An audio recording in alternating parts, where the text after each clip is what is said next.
amener son cheval en extérieur, ça va être finalement 2 sujets liés.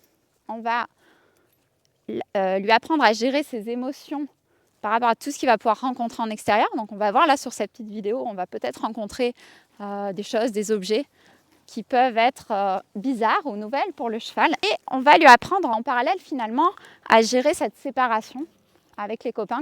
On est parti, donc il va falloir que je capte l'attention de mon poulain. Déjà, première chose, bien sûr, avant de vouloir sortir en extérieur avec mon cheval, je lui ai appris la tension de longe, le commandement de tension de longe. Donc ça, je lui ai appris bien sûr en renforcement positif avec ma cible. Il a l'habitude du licol. Il a déjà vu des objets bizarres dans son pré avec les copains, donc dans un environnement où il se sentait serein et en sécurité. Donc maintenant, on va le faire dans un environnement nouveau pour lui, qu'il ne connaît pas. Déjà, c'est un très bon signe, il broute. Donc c'est que son niveau de stress n'est pas très haut. Je vais quand même faire attention à la manière dont il broute. Je ne sais pas si vous voyez sur la vidéo. Là, il s'est un peu posé, mais il a tendance à brouter un peu frénétiquement. Ça peut indiquer un petit niveau de stress. Donc je vais toujours observer ses réactions, ses attitudes, pour lire est-ce qu'il est stressé ou est-ce que c'est OK. Allez, on est parti. Donc la première étape, ça va être déjà être venu ici, c'est une première étape. Je vais laisser brouter. Puis maintenant, la deuxième étape, ça va être de m'éloigner progressivement et d'observer mon cheval pour arriver à sentir et à voir quand est-ce qu'il monte trop en pression. Mon objectif, ça va être de ne pas dépasser ce seuil de tolérance pour ne pas que ça explose. Donc je vais toujours m'arrêter un petit peu avant. On y va, Loulou?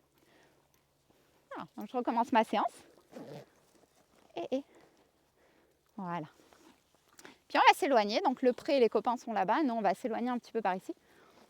Et je vais cliquer le fait qu'il reste avec moi, attentif. OK.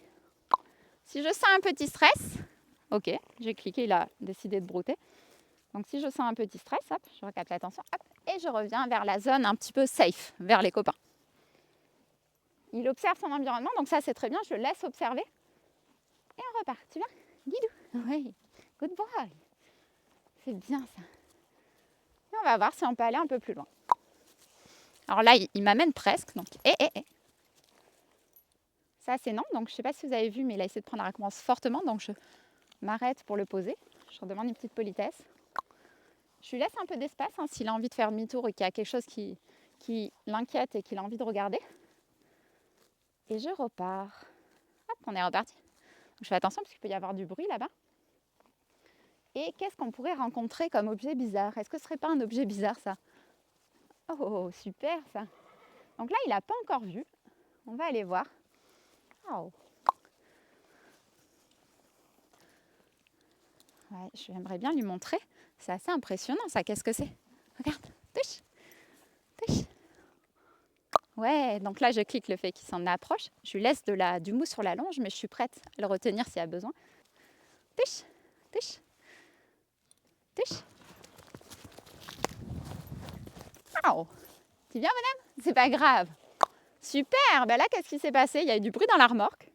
Il a eu peur, mais sa réaction est super. Pourquoi? Parce que, qu'est-ce qu'il a fait? Il a fui. Et comme le commandement de tension de longe était bien acquis et qu'il me fait confiance, il est revenu. Quand je lui ai demandé de revenir, voilà, il est revenu, non pas vers les copains, mais il est revenu avec moi. Donc là, on va revenir vers les copains pour baisser un peu. Voilà, je l'observe, je laisse brouter s'il veut. Oh, c'est parfait ça, bonhomme. Et avant de finir la séance, on va refaire un aller-retour. Et si le niveau de stress est bas et qu'il est serein, qu'il est OK, on va rester là-dessus pour aujourd'hui. C'était une belle séance. Allez, on y va, mon bonhomme? Donc voilà, c'est très bien. Vous avez vu en direct ce qui peut se passer avec des jeunes poulains. Mais quand ils sont bien préparés, il n'y a pas de raison que ça se passe mal. Tu restes avec moi, Loulou? Doucement. Ok, donc là, s'il ne veut pas y retourner, il n'y a pas de souci. On va faire étape par étape. Je me mets entre lui et le danger. Hop, voilà. Donc tout en faisant attention que s'il y a quelque chose qui arrive par derrière qui lui fait peur. Voilà, super. Et on s'en va. Ok. Donc on a dépassé la zone de ce qui pouvait faire peur. Et la prochaine fois, on ira carrément voir qu'est-ce qui s'est passé, où est-ce qu'il y a eu le bruit. Donc le prochain coup, on pourra aller voir un petit peu ce qui a fait peur. Et là, c'était une très bonne séance. On va retourner vers les copains, arrêter la séance ici. Et je suis très fière de sa réaction pour une deuxième sortie. c'est super. La prochaine fois, on ira plus loin. Et puis, pourquoi pas alterner une séance avec un copain, une séance tout seul. C'est fini! Si cette vidéo vous a plu, n'hésitez pas à vous abonner à la chaîne YouTube. Vous découvrirez d'autres vidéos sur le thème de l'éducation du cheval et la relation homme-cheval. À bientôt!